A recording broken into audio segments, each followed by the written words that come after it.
दोस्तों नमस्कार। आज राजस्थान दिवस के उपलक्ष्य में आप सभी को बहुत-बहुत बधाइयाँ और शुभकामनाएँ। आज आपके लिए लाया हूँ कि क्या जोधपुर पाकिस्तान में चला जाता? जोधपुर पाकिस्तान में शामिल हो जाता?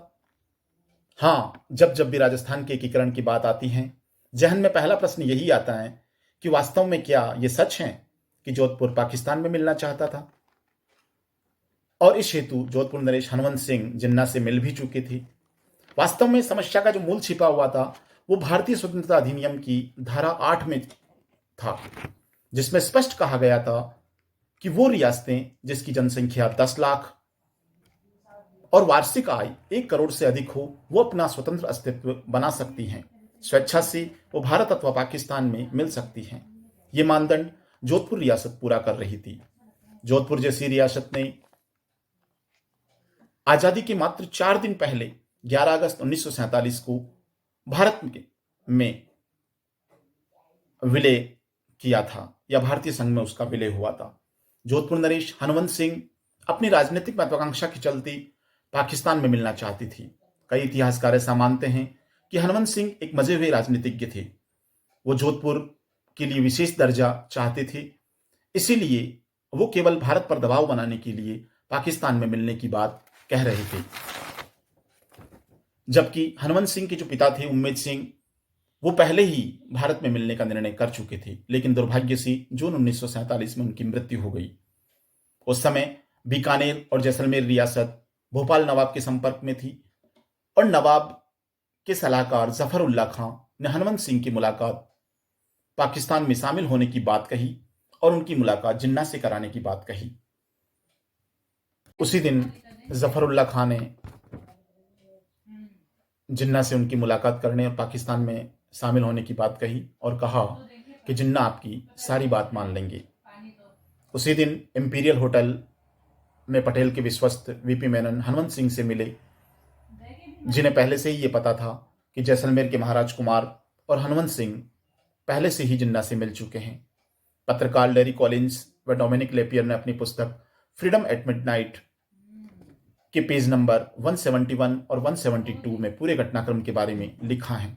साथ ही इतिहासकार रामचंद्र गुहा ने भी अपनी पुस्तक इंडिया आफ्टर गांधी में सारी बातें बताई कि कैसे हनवंत सिंह जिन्ना से मिलने को तैयार हुए, उन्हें कैसे मिलाया गया और कैसे उनके पिता उम्मेद सिंह की दोस्ती सरदार पटेल से थी।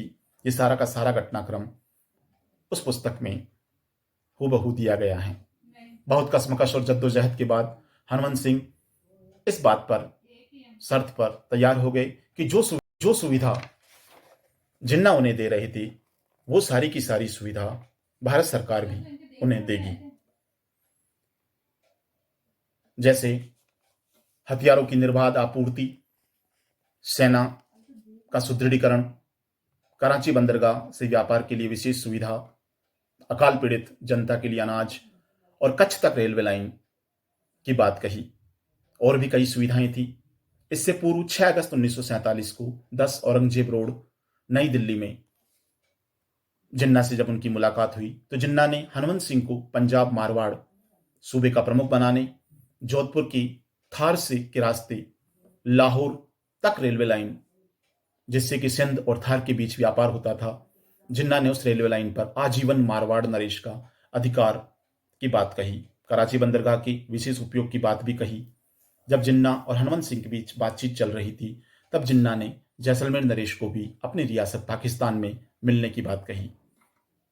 तब जैसलमेर नरेश ने जिन्ना को जो जवाब दिया था वो वास्तव में काबिल तारीफ था कि यदि हम पाकिस्तान में मिल जाते हैं तो कभी भविष्य में हिंदू प्रजा और मुस्लिम प्रजा के बीच में यदि कोई झगड़ा होता है तो क्या जिन्ना हिंदू प्रजा का साथ देंगे?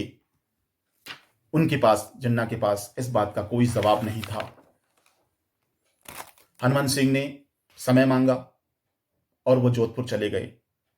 9 अगस्त को हनवंत सिंह माउंटबेटन के बुलाने पर दिल्ली आ गए। दोनों में बातचीत हुई और वो पटेल से मिलने की सलाह देते हुए पुणे महाराज जोधपुर चले गए। पुणे 10 अगस्त को दिल्ली आए पटेल को पहले से ही जोधपुर दीवान से हनवंत सिंह के इरादों के बारे में जानकारी थी। दोनों की मुलाकात हुई।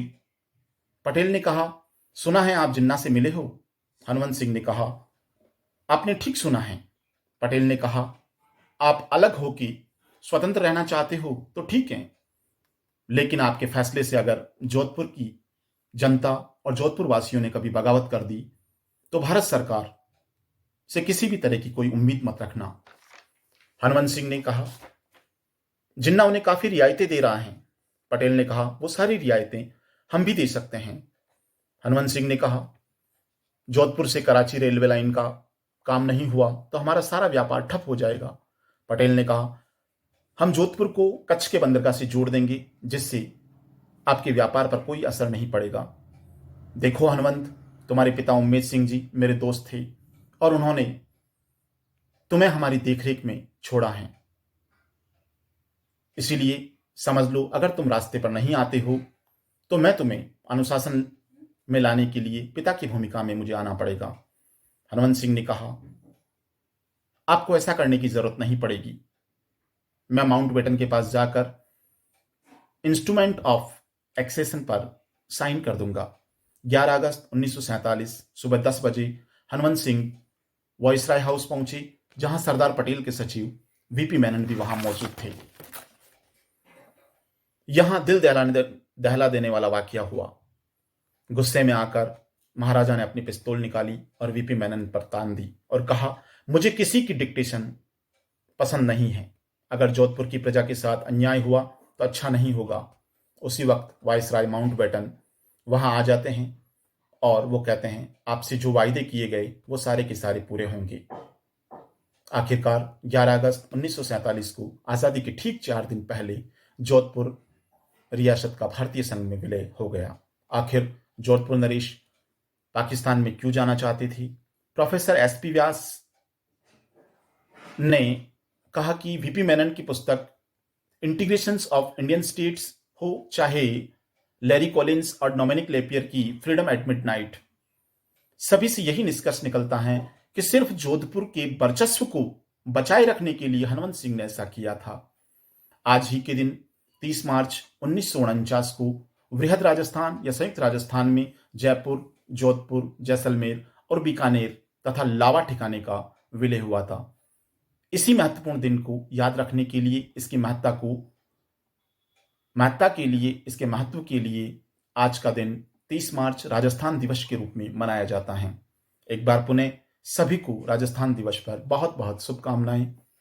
धन्यवाद। जय हिंद, जय भारत।